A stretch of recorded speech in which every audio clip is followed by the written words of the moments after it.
श्री कृष्ण कहते हैं कि लीडर बने, श्रेय लेने की होड़ से बचें।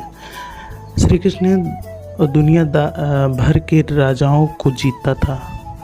जहाँ ऐसा राजाओं का राज्य था जो भ्रष्ट थे, जैसे राजा संघ, लेकिन कभी किसी राजा का सिंहासन नहीं छीना। कृष्ण के पूरे जीवन में कभी ऐसा नहीं हुआ था कि उन्होंने किसी राजा को मारकर उसका शासन खुद लिया हो। जरासंध को मारकर उसके बेटे को राजा बनाया जो चरित्र का अच्छा था। सभी जगह ऐसे लोगों को बैठाया जहां धर्म को जानते थे। कभी किंग नहीं बने, हमेशा किंग मेकर की भूमिका में ही रहे। महाभारत युद्ध में भी खुद हथियार नहीं उठाया, पूरा युद्ध कूटनीति से लड़ा। पांडवों को सलाह देकर रहे, लेकिन जीतने का श्रेय भीम और अर्जुन को दिया। तो इस तरह अगर आप लीडर बनते हैं तो या बनना चाहते हैं तो श्री कृष्ण के जीवन से सीखिए। बहुत सारे ऐसे नियम हैं जो हमें ज़िंदगी जीने का एक अच्छी कला सिखाते हैं, अच्छा लीडर बनने का एक हुनर देते हैं। श्री कृष्ण हमारे एक ऐसे भगवान हैं जो हर किसी के दिल पर राज करते हैं, यहाँ सभी को पसंद होते हैं। इनके भक्तों की संख्या भी बहुत है। श्री कृष्ण को सभी व्यक्ति अलग अलग नाम से पूजते हैं। कोई इन्हें कान्हा कहता है तो कोई इन्हें द्वारिकाधीश कहता है। बहुत से इन्हें बांके बिहारी के नाम से भी पूजते हैं। ये सभी नाम श्री कृष्ण भगवान के लिए लिए जाते हैं। कृष्णा जी उनके प्यारे हैं कि सभी इन्हें दिल से प्रेम करते हैं। मैं भी श्री कृष्ण का बहुत ज़्यादा पसंद करता हूँ और इनकी भक्ति करता हूँ। मैंने इस लेख में, इस वीडियो में आपको यही बताने की कोशिश की है। और अगर आप इनकी लीला या इनकी कहानियाँ सुनेंगे तो आप इनको ज़रूर पसंद करेंगे। श्री कृष्ण कहते हैं सबकी अपनी दुनिया है, मेरी दुनिया आप हो। मेरे आज में, मेरे कल में, तो मेरे साथ, मेरे हर पल में तुम हो। तुमसे सुबह, तुम्हीं से शाम, मेरे होठों पर ये कृष्ण बस तुम्हारा नाम। बड़ी उम्मीद से तेरी गलियों की ओर फिर बढ़ चले हैं हम। ए मेरे कृष्ण, तेरे सिवा हमारा कोई नहीं, इसलिए तेरे दर पर आकर खड़े हैं हम। जब कोई हाथ और साथ दोनों ही छोड़ देता है जनाब, फिर कृष्ण जिंदगी में किसी अच्छे इंसान को भेज ही देते हैं। तमाम खुशियों का बस एक ठिकाना रहे, श्री कृष्ण के दर पर शीश झुकाना रहे। न कोई किसी के साथ मेरे, न कोई पास था मेरे, मुझे श्री कृष्ण पर विश्वास है, बस आप वही साथ हो मेरे। तेरा हर फैसला है मंजूर मुझे, ए मेरे कान्हा, तुझे तुझ पर विश्वास है।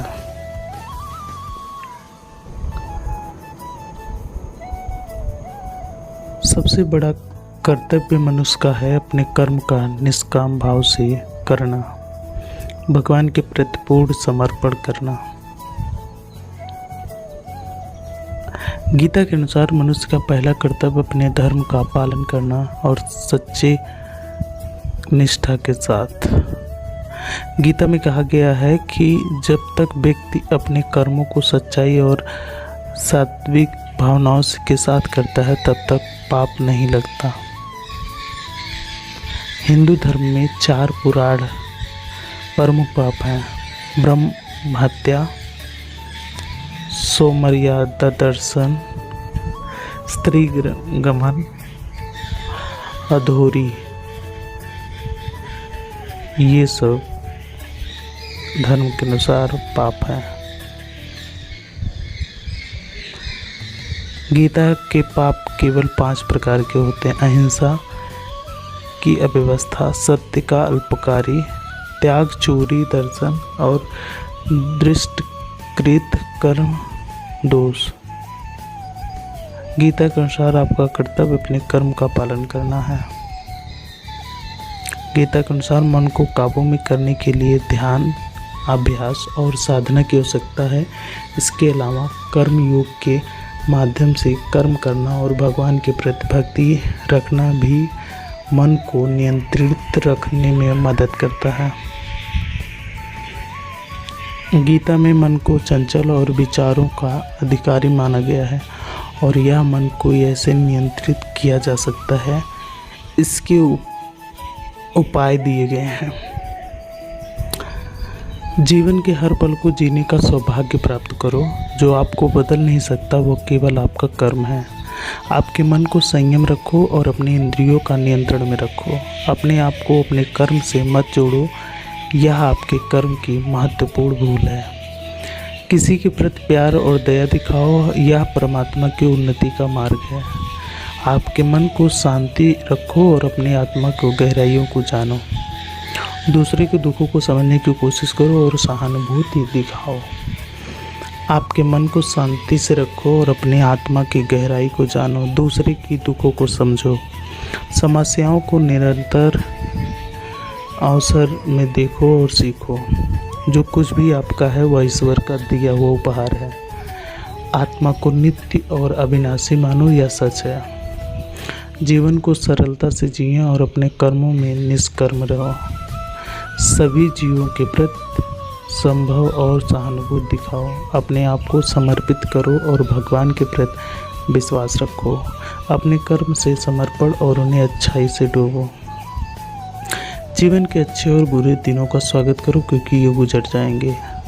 आत्मा की आंखों से अपने कर्म को देखो और सच्चाई का पालन करो। कर्मों के माध्यम से अपने आत्मा को ऊंचा उठाओ। आत्मा को निरंतर शुद्ध रखो और दुखों को नष्ट करो।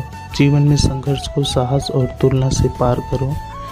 किसी के साथ न्याय करो और उनकी आवश्यकताओं को पूरा करने में सहायता करो।